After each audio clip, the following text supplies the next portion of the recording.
Welcome to Fear and Greed, the Sunday edition. It's the 22nd of August 2021 and I'm Sean Aylmer. Well, after the raging success of the last couple of weeks, we're back again with our new Sunday format, where the Fear and Greed team takes a more in-depth look at some of the big stories of the week. Raging success. Not sure about that. Let me introduce you to the panel. Adamski, Adam Lang, is the head of operations at Fear and Greed. He's run media companies, worked in the music industry, and is totally obsessed with spreadsheets. Good morning, Adam. Good morning, Sean. Michael Thompson is a Fear and Greed producer. He is without a doubt the backbone of the team. I don't know that he's got a backbone when it comes to certain decisions and thoughts, but he's the backbone of our team, I think. Mickey, good morning. Hello, Sean. And of course, I'm Sean Aylmer. Good week, boys. Big week. It's been a massive week this week. It has. When you've got lots of corporate earnings going on and the stuff in Afghanistan and the COVID news just sort of bad to worse. I find that, if you're in Melbourne or the ACT or New South Wales, when you don't actually get a relief from the news because you're in lockdown, it just keeps building, I reckon. I'm not quite sure. I haven't worked out how to handle that one yet. Have you found that you're drinking more? Yeah, but I don't know if that's anything to do with the COVID. I think that had a lot to do with a dry July and trying to make up for it in August. Adam, what about you? No, pretty steady. Okay, well, I cannot say what I was going to say now because it will make me just sound like a raging alcoholic. The odd one out. Which I'll come back to later, but I think that you two are not being completely honest with your alcohol consumption habits. And away we go. And away we go. Now, Adam, you and I kind of had a discussion during the week about the no vax, no work idea. Yeah. It's come to the fore this week as the vaccination levels increase, but we're still a long way behind the rest of the world. And so a few business leaders, Qantas's Alan Joyce is a good example, Rio Tinto is doing something about it, Westpac's doing something about it. Certainly in the case of Alan Joyce, he's mandated it for his team members that they need to be vaccinated, otherwise they don't get the job. What do you reckon of that one? I think it's probably a natural consequence of a couple of things. One is our federal and state laws. So there's different responsibilities in different states. And the other point is that the government or governments haven't coordinated a single decision. So it's being left to businesses to make the decisions, really. And I think it's Qantas's decision, Alan Joyce's decision is a good one. If I'm very hopeful and I hope to be travelling again soon, and I think this makes sense. If I was travelling in a plane, I would like to know that everyone's vaccinated and keeping everyone as safe as they possibly can. So not just the passengers, the staff, suppliers, customers. I mean, there's a lot of people that can be affected. What is there, like 10,000? 12,000, I think. A survey went out to 12,000. Yeah, right, 12,000 staff that are involved. That's a big chunk of the community, but it's also, I think, a good decision for Qantas. See, there's something I'm just slightly uneasy about mandating people to take a vaccine. I think everyone should take a vaccine, but I don't like the idea that my boss is telling me that I have to do it. And it's not because I don't like my boss. It's just there's a civil liberty issue here. Mickey, what do you think? You're normally a reasonable person on this. Look, I'm just pleased to not be the odd one out this time. I'm siding with Adam on this one. It's the right side. It is the right side. That is correct. Well, look, I think when it comes to public health is prioritised over personal choice in a lot of cases. Fluoride in the water, for example, there's no personal choice really in that, and people just drink the water. I suppose you've got a choice. You can choose not to drink the water that comes out of the tap. You can go and buy bottled water. But likewise, Qantas workers now have a choice of whether they want to work in an industry that puts them into contact with a lot of people and is an industry that's actually designed to take things around the country and around the world. And I don't want one of those things that they're taking to be a highly contagious virus. So I don't have a problem at all with Qantas mandating it. We're not alone, Adam and I, in our view. We did conduct a poll on our LinkedIn page for Fear and Greed, and we asked that very question. We said, Alan Joyce has always been willing to make the tough calls for Qantas, but does the decision to mandate vaccines go too far? 78% say no, he has a business to run, and 22%, your friends, Sean, I suspect, said, yes, it is a personal choice. So, well, which ironically is 10 and remember the numbers from last week? Wasn't it 10% are anti-vaxxers and 12% that said they don't care, or vice versa, that 22%. So it just goes to show that our LinkedIn polls here at Fear and Greed are on the pace. They are alarmingly accurate.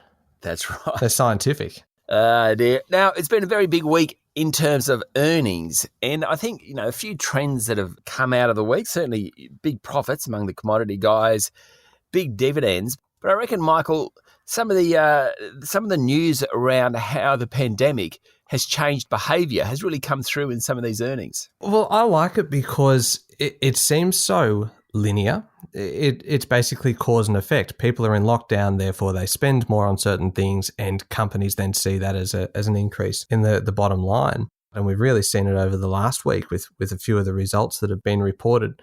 I suppose I fancy myself as a bit of an amateur demographer, so I'm going to without the benefit of the of any census data or anything, I'm going to use Simon Kustenmacher. That's right. I'm going to use a straw poll of the three of us to try and figure out whether these trends that we're seeing are actually true. And let's hope it's as scientific as our LinkedIn poll. My favourite probably would be Coles. Obviously, the shopping centre stores and the metro shops, not so good. The more local ones were doing well because people in lockdown really weren't moving that far from their houses. But the best part of it is the liquor sales. So Coles owns Liquorland, I think, First Choice, Vintage Cellars, so plenty of options. Endeavour and Woolworths don't report, I think, until Thursday, so we'll see how Dan Murphy's is travelling then. But they had a very good year for liquor sales. Treasury Wines had a good year, even with the tariffs from China. No surprises there. The thing is that I'm finding it even easier during lockdown to justify drinking outside of the weekend because you get to the end of Monday and you're like, oh, we made it through the day. Open a bottle of wine. Am I alone in that? Yes, maybe. That's the voice of honesty there, Sean. Normally I'm a kind of Sunday to Thursday, no alcohol. Not before lunch.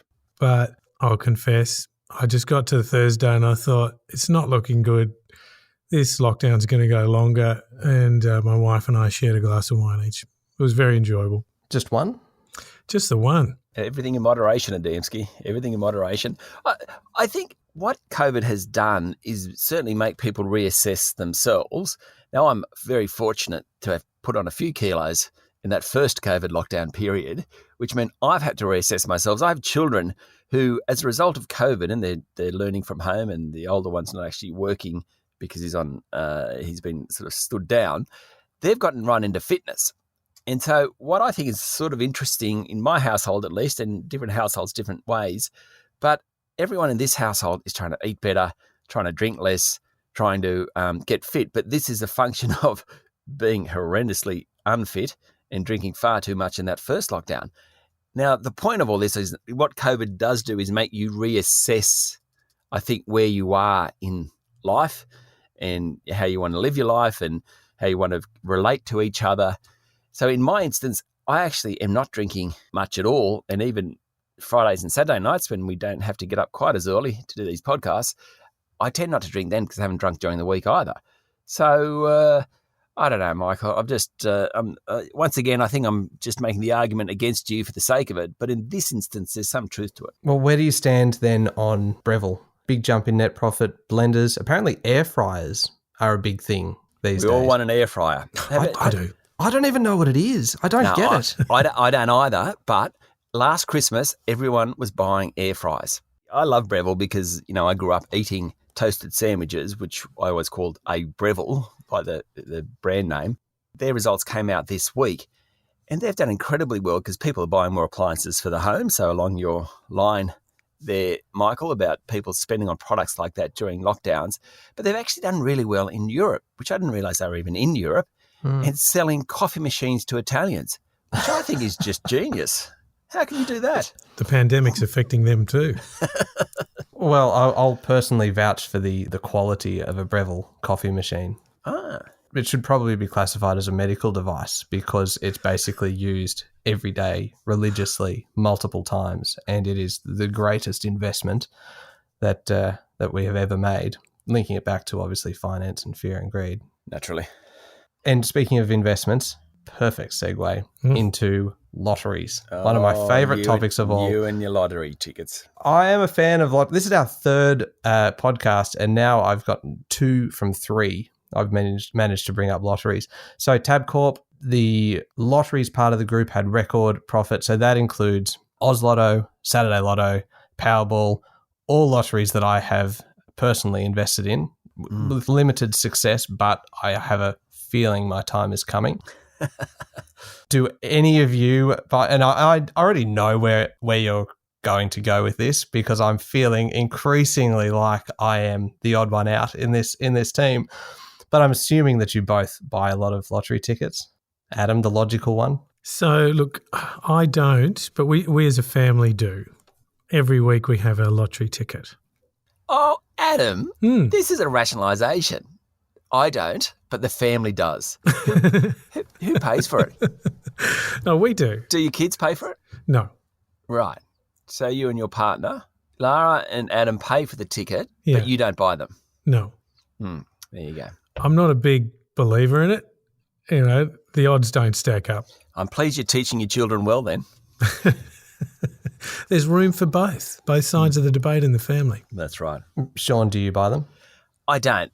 I would prefer to watch a horse run around and lose my $5 on a horse that comes fourth than a lottery ticket, which I just have to put under a scanner 7 weeks later when I've found it in my wallet because I'd forgotten about it. No, you do it all online these days. It's so easy. Oh, that'll give me more of a thrill. Oh, it actually is a thrill. Well, I'll tell you what is a thrill, is waiting for the phone call at about 9:30 p.m., which is when I calculated that it would come through if I was to receive one of them. Yeah. Because they ring the people who win the big lotteries, the 20 million, 40 million, 80 million. And I've actually already spent it usually by that time in my head, planned the whole thing out. And I consider myself to be a fairly rational kind of pragmatic person most of the time.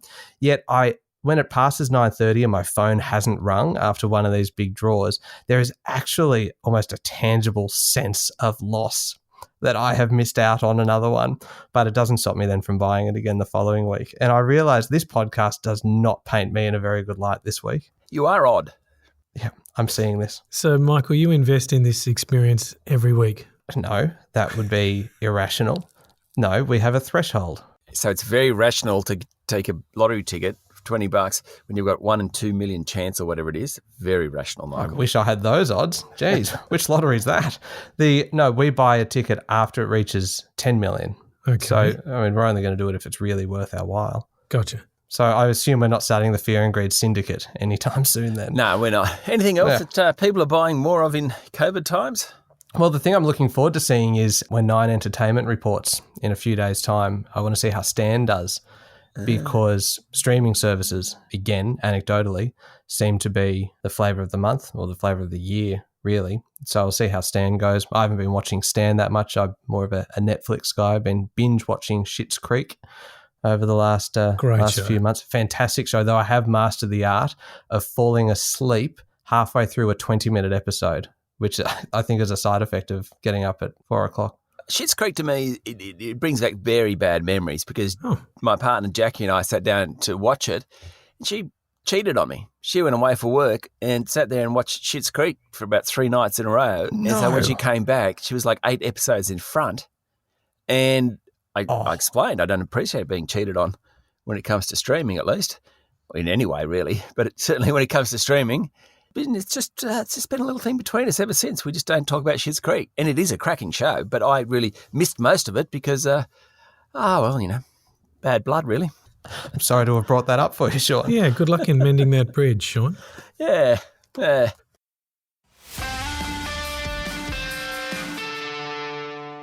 look, I want to quickly talk about BHP before we go. Yeah, massive story. I think this is probably the biggest story of certainly of the year in corporate land, and probably longer for those that aren't across it. BHP came out this week and said that a few things. It was going to merge its oil and gas assets with Woodside Petroleum. That'll create one of the big oil and gas players, certainly the biggest in Australia and one of the global big players.